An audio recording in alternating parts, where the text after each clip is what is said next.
新型肺炎の影響により、今世界の人々が心に不安が広がっております。教園では亡くなられました人々の中心エコー、罹患された方々の闘病併誘、感染を止めるべく医療や衛生の最前線で努力する皆様の身体守護、あらゆる人々の安穏と事態の沈静化を指針に記念し続けております。まずは今できることを取り組むことが一如です。私も真剣に祈っております。この自分たちもまた全世界で苦しみに遭う方々に寄り添い、苦難の沈静化へ善なる祈りを捧げていきましょう。私の心はいつも皆様と共にあります。ナムシンヨ。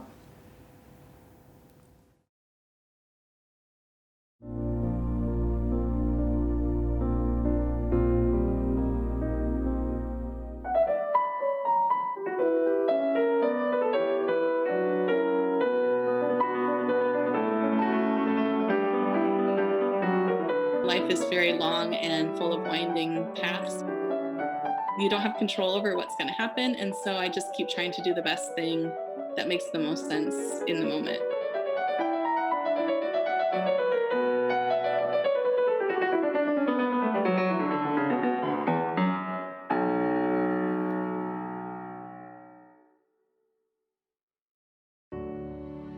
Indy was born in 2015, and it was our first child. Late in the night, they took him away to do some tests before we would be able to go home, and they found out that he had complex congenital heart disease. It was very shocking and very overwhelming. And then he had his first open heart surgery when he was about 4 weeks old. I don't think he would have really known he was sick at all. He was just like a normal kid. And so then when he was 15 months old, we went back to LA to have a scheduled open heart surgery and repair. And then a few days out, they pulled out his chest tubes that were draining fluid around his heart, and it ripped a stitch on his heart, and the whole thing fell apart. They saved him, but he had brain damage from not having oxygen to his brain. So we made the decision to take him off of life support. We don't have a lot of regrets about his life because he was really happy and he just had a really nice life, as short as it was.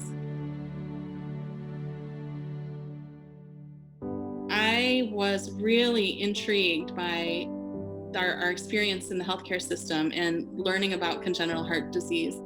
And I thought, oh man, I think I could have had an interest in medicine, which I had never thought that, I was an artist in the arts and never considered that before.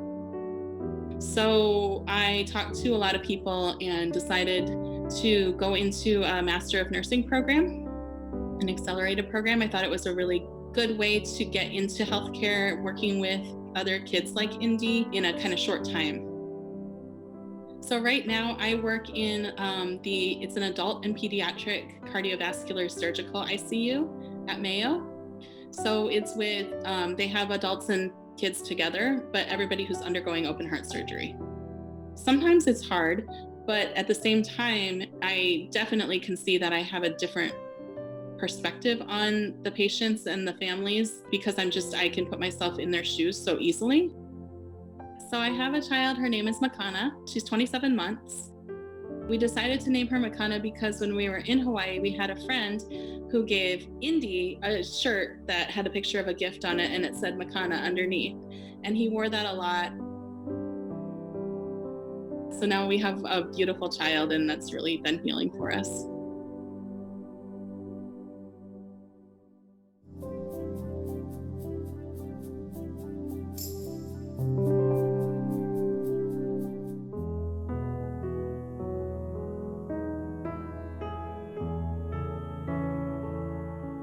I up in Wahiawa, Hawaii, in my Hanabata days, as you would say. And then I went to high school at Aya High School and went to the University of Hawaii at Manoa program. You know, I joined in 1986. I was a private, went to basic training. My father is a Vietnam veteran, and both his brothers also served, one in the Air Force, one in the Army, and all my great uncles from Maui all served either in the Pacific or in Europe during World War II. You know, our military family has become part of this ohana. I mean, really, if you look at this community and our legacy of service here in Hawaii, we have a long legacy. We talk about this place being a melting pot like the rest of the United States, but really a good friend of mine said it's actually like beef stew, because each part of Hawaii, just like a bento, has a special piece and place. And we come together and form this delicious combination. And I love to share that with my brothers and sisters in arms who come here, and they embrace it entirely. During Operation Iraqi Freedom 3, I ran the Joint Intelligence Center in Balad.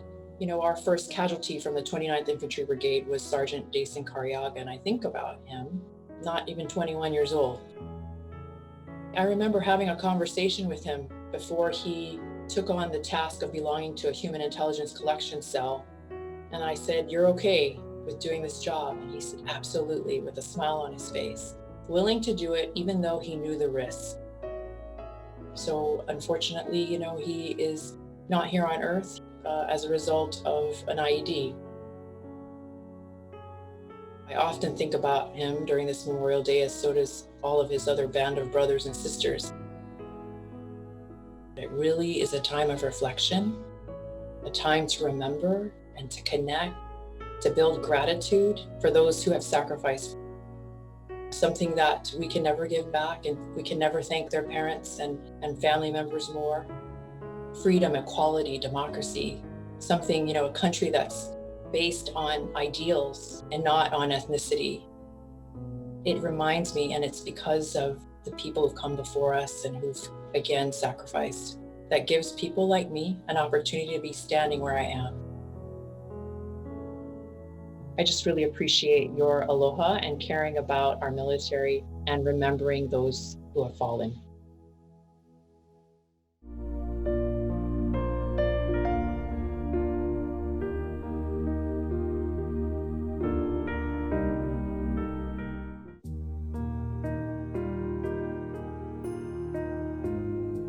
You know, when I had a second child at age 19, I had already begun taking meth and heroin.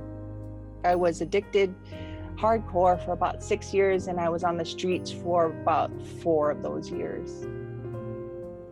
And I was about 4 going on 5 months pregnant when one morning we were raided by HPD, and they arrested us.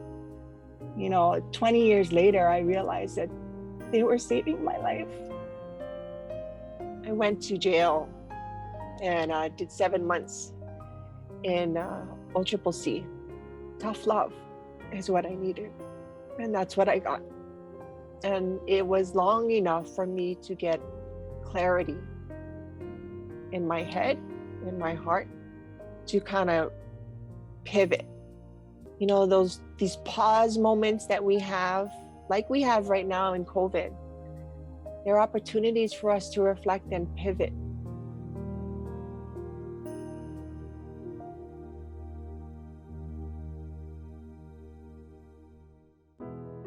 My family is incredible. My mother is a workhorse. She went through a major battles to adopt. She adopted my children, the 2 older ones. That's how we have them today. To know that my children are doing the best they can right now. And I think they practice acceptance in every day and working through their relationship with me. My daughter and I talk almost daily. I don't know how I was able to pull that off. I have 4 felonies. Working at HCF, I had a family. I learned to have friendships that were healthy, people who would lift me up. The most important piece of this is the community accepting me, is acceptance. When I worked at Hawaiʻi Meth Project, I started sharing my story, I would first ask my family. And the agreement I had was that anything I shared in public, I would make sure that they knew. No surprises, it's our story. And they have accepted me. And I tell you, some of the things that come up have been really hard. That's a part of acceptance, is going through the hard stuff. And, and if we really want to be our best, true, authentic selves in this world and practice peace and aloha, we really need to go through that process of forgiveness in ourselves and others. I advocate for the people who feel that they have no voice. I advocate for those who are suffering in silence.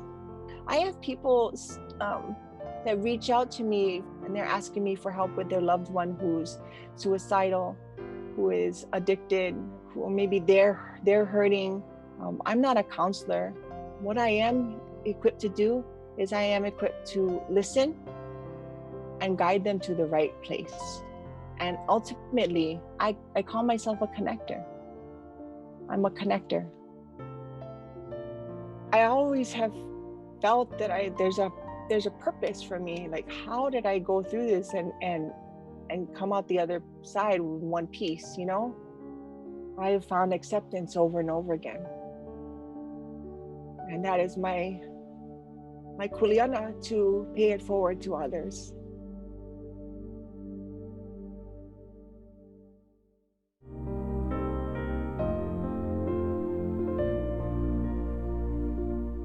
When a person dies, they die twice. They die when you put them in the ground. That's the first time. And the second time, they die when no one says their name.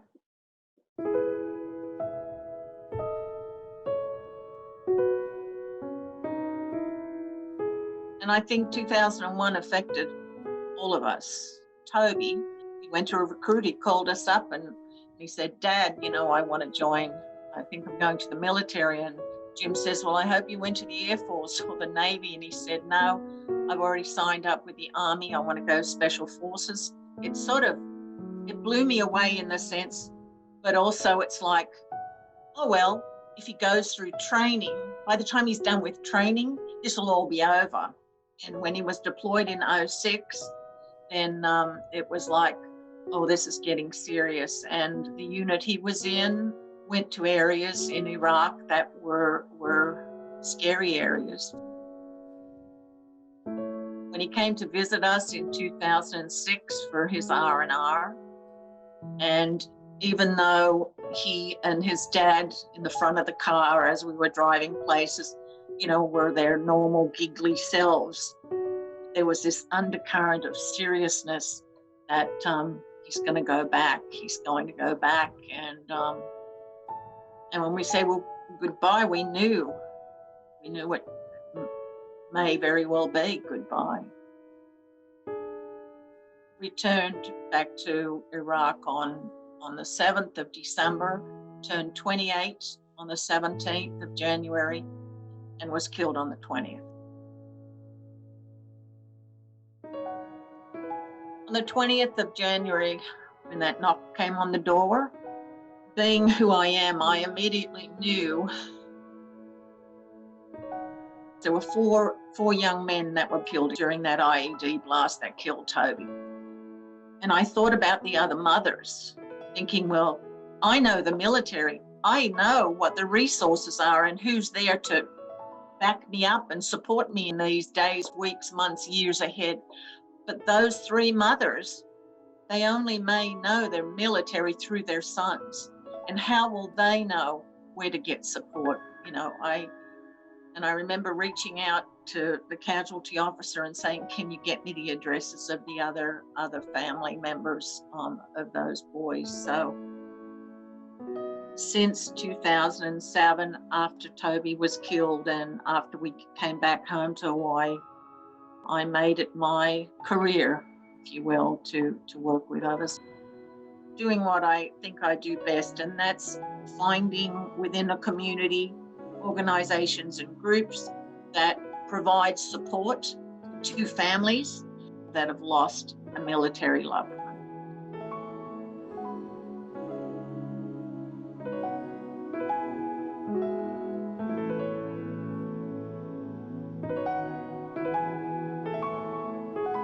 People say, well, you're giving, you're working with families, but how about you? But for me, I was always getting as much as I gave. Being able to talk to another mother, to talk to a widow or a father, I in turn received support.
幕さらばたたやたばろきておんざんばらざんばらんの幕さらばたたやたばろきておんざんばらざんばらんの幕そろはやたたやたやたやたおんそろそろはらそろはらそわかの幕そろはやたたやたやたやたおんそろそろはらそろはらそわかのえんぜしはこきんこしゅたらかちちし最初校舎一斉書マフの今ここにハワイ討論流しエコホエにありて新型肺炎感染犠牲者はじめ園内各部の天区長合わせて一切万礼を少女の聖壇に印象し信用秘密最小の信奉言宗し立て祭るおのの霊を灯籠に託し聖地とハワイを結び視界変満冥福を記念すしからばすなわち信用軸の恵みをもつて諸少量は寛義浄土に往生すよって加減の霊にエコーすることさのごとし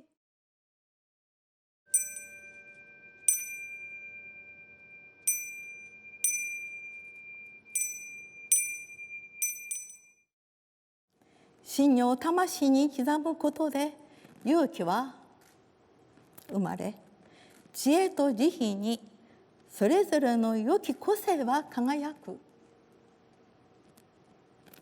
塾のご霊樹の幕さまであさらなせんだまかろしゃなや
I really firmly believe that if we lead with aloha, we will come out of any situation better, stronger, healthier, happier, and we will be able to provide an environment and a place to live that's going to actually last for generations to come.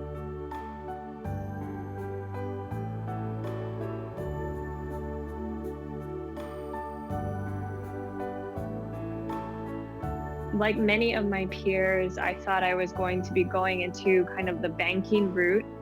And then quickly, we sort of saw this unraveling worldwide, but especially in an epicenter like New York City.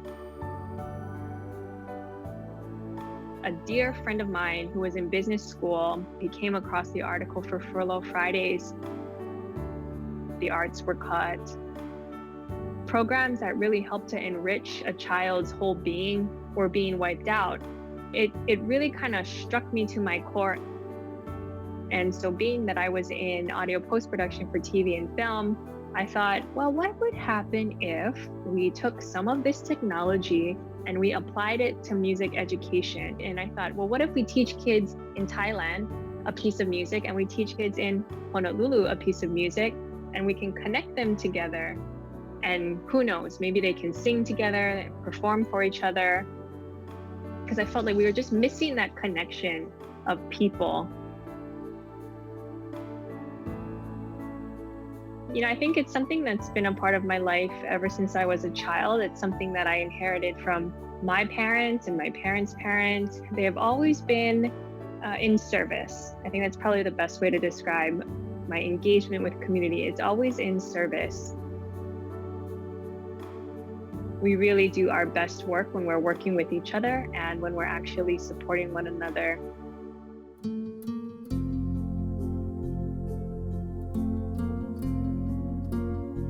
And so a group of friends had been originally gathering around the concept of voter registration and civic engagement.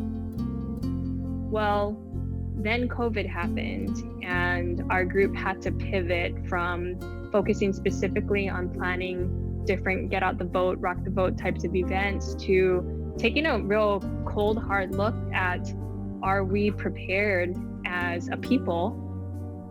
Once we realized that the coronavirus was going to have this really incredible global impact, we decided to make it possible for people who otherwise wouldn't even have some sort of covering or mask or cloth to make it free to the public.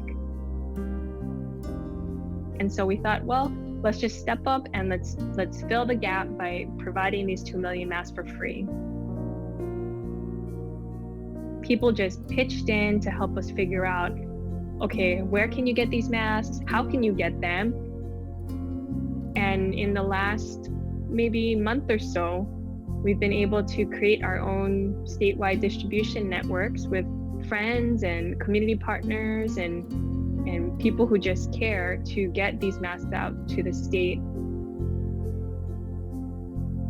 Hands down, this whole entire volunteer initiative was riding on the wings of aloha. I think aloha is, of course, how do we lead with love, and not necessarily just romantic love, but kind of like this sense of love and compassion for each other as human beings first.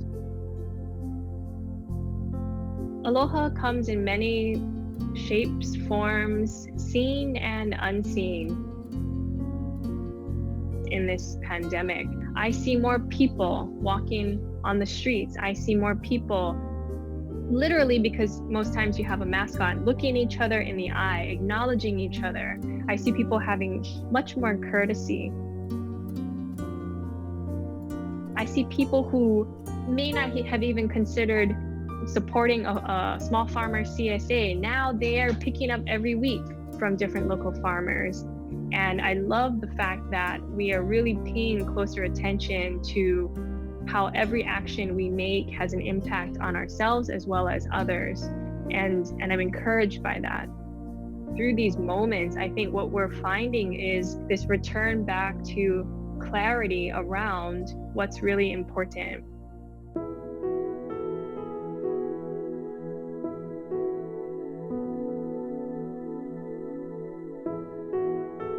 I think it's timely that lantern floating is coming up, because now more than ever, we need to be reminded of our connection to each other, our connection to our ancestors, our connection to memory, what it means to mourn, what it means to uplift. How powerful is that? And how necessary is something like that in these times? The whole organization have always embodied aloha and have always embodied what I believe is really what's going to carry us through any situation. I'm just so grateful to watch you folks impact so many lives and so many people here as well as abroad.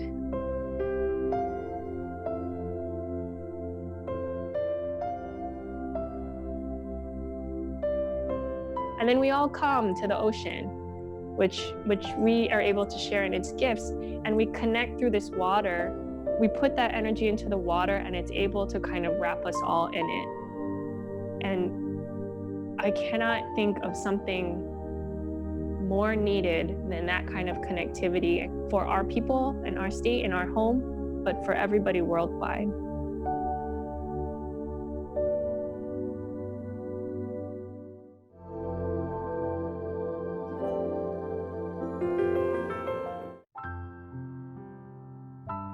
Hundreds of years ago, when we as a community would come together and collaborate, that was hana. And when new folks came to our island, they saw what we were doing and they said, oh, that looks like work. But hana and work are not the same things.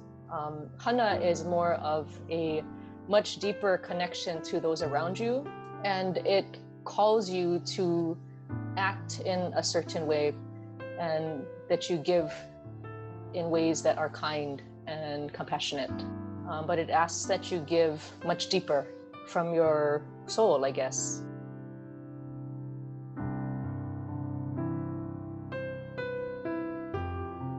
When we first started hearing about what was going on with COVID, I think it was at the end of December.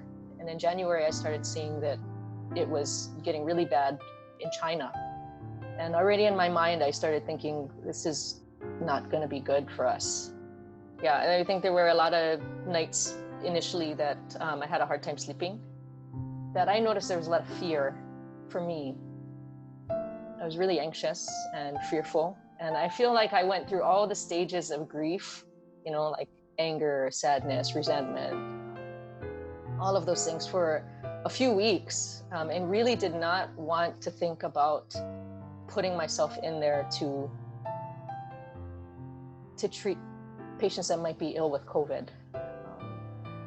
And then I just sat one day and I meditated and thought, there's no point in me running away from this. Let's just sit and see what's here. And something weird shifted as I did that.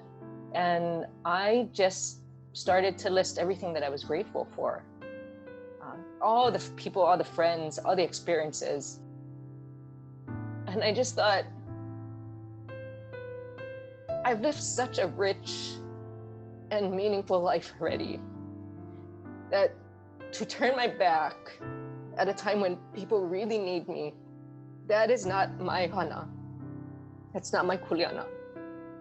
And actually, it shifted me to, rather than running away, to run towards the patients that might be sick. And to give them as much as I could in terms of kindness and compassion. But for me, it was really a matter of, I don't want patients that are sick with this illness to feel like they're outcast, or that they don't matter, or that they're not valued. And part of what I think I can bring to this situation is the ability to be present with what's there, to really go there with them. Yeah, one of the first things I did was to go to my family and say that I felt like I was being asked to do this. In telling them what I was doing, it was also saying goodbye. It was also saying thank you. It was also saying I love you. Yeah, there were many times that I thought I might not see my parents again. I might not see my siblings again. And so it was this realization that it could get real very soon. And still there was this, like almost like a peace and just this calm that whatever happens, you know, I've been surrounded by love this whole time. And so, yeah, I think it just kept me going. Really realized that my hana is not necessarily to fix medical issues or fix situations, but it's trying to find ways to bring healing. You know, I hope I helped them to feel that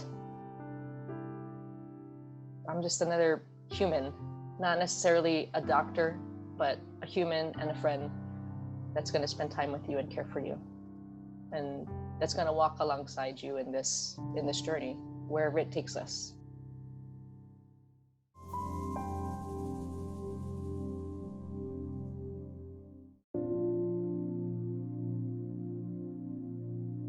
So much of the influence on my life comes from my family and familial relationships.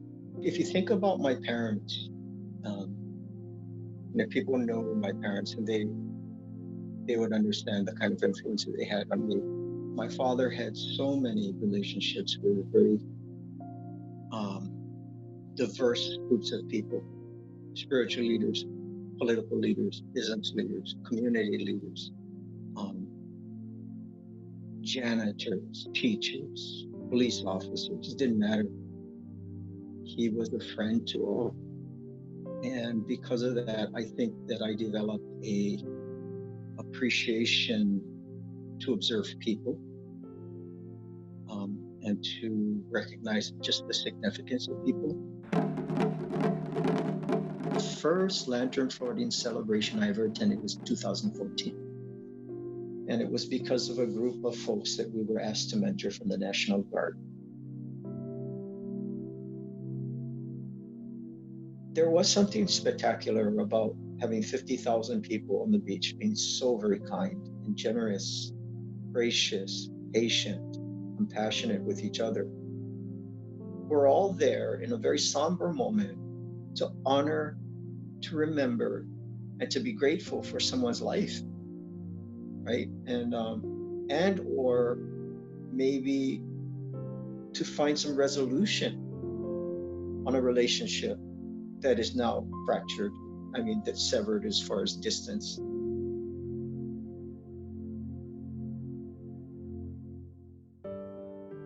It was after that lantern floating that we debriefed.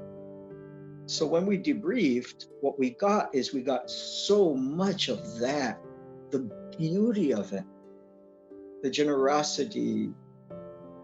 You know, I wasn't facilitating that conversation, so I was just being present. And at the end of the meeting, I said, you know, I'm going to share something. It's phenomenal to have 50,000 people on the beach who are so cohesive in their generosity and graciousness, patience. It's phenomenal. And you know what happened the minute they got off that beach and they got in their cars? Get out of here. It's like, what happened? What happened?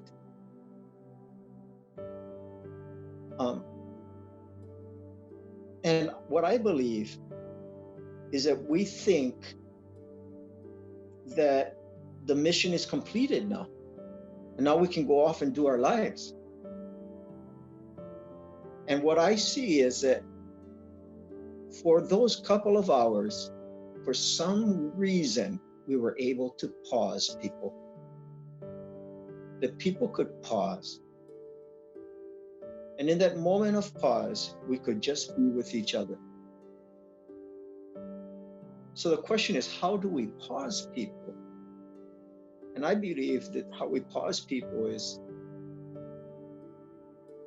through our own disciplines and how we live our life with a disciplined life, and we're willing to share that discipline with others, it does give an opportunity for people to pause. And so if we think on how did 50,000 people on a beach pause together, it's because a husband and wife many, many years ago were so disciplined to honor someone's life. I don't know if it was an individual or a group of people, but they became so disciplined in how they would honor someone's life and the significance that it spread because they were sharing this discipline with other people. Now it's throughout the world, and every year 50,000 people come in tune with that discipline. My concerns, my fears, my hopes, they're all tied up together. Is that we've lost so many lives in a very short period of time. And it's just not only the lives, it's the trauma. You know, that the entire economy is shut down. But we were willing to shut it down throughout the whole world to hopefully save lives. So there was this congruency for the majority of people, I think, that they were willing to make a sacrifice, they're willing to share to save a life. At some point, that's going to change. We have to get back to being able to be employed, to pay our bills, to go to work, to have our schools open again. Kids will be back on the soccer fields, and parents will be rushing from Kapiolani Park out to Kapolei, up to Mililani, you know, maybe in the same weekend. My hope is, can we just pause a little bit longer? Can we just hold on and just savor this moment that we had everybody in the same place? Not physically,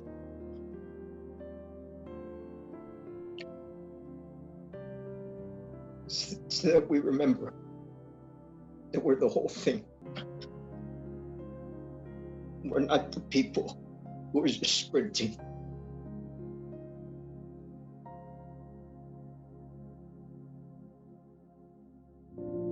You know, what I maybe in just my hopes is that people will remember that they're not just the people who are racing. They're also the people who are making phone calls to people they hadn't made calls for a long time. They were thinking about other people because they had time to think about other people. Can we, because we choose to, remember so that we can have a relational society, so we can savor the moments of people, being with people?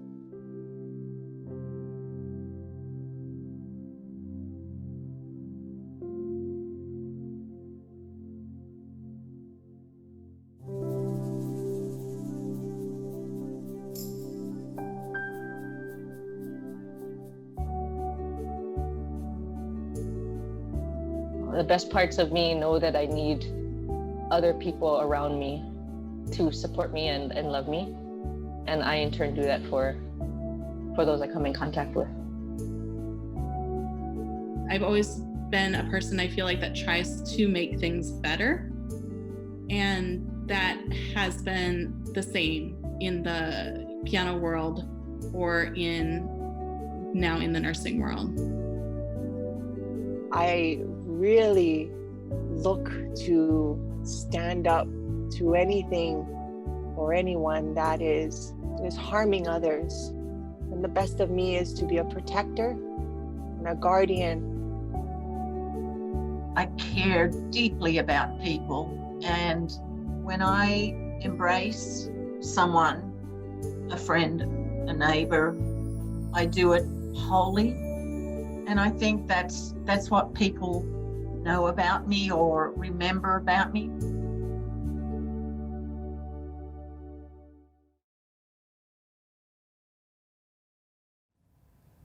希望とは過酷な運命を乗り越える力です。誰もがこの力を持っています。どなたもが持っています。人間にとって一番辛いことは先が見えないことだと思います。どこまで行ったら打開できるのか、展望が見えない時もあるでしょう。でも必ずブレイクスルー、その次のことがあります。それを信じてほしいのです。見えないウイルスと取り組みの中で、私たちの見えない絆が見えたこともあると思うのです。その意味で貴重な体験だったと言えます。真如灯籠流しはShare Your Light、灯火を明かりを分け合い、より輝かせることをテーマにしています。身近な人に喜んでもらえることを日々少しずつでも実践すること、行っていくこと、そこからあなたにしかできないことを見つけることができます。こうした時こそ、だからこそ人とのつながりを大切にしていってください。そのつながり、喜びを与え合う、分かち合うこと、私たちの希望となるのです。どなたもが唱えることができる成就さをお唱えいたします。成就さナムシンニョ、ナムシンニョ、ナムシンニョ、ナムシンニョ、ナムシンニョ。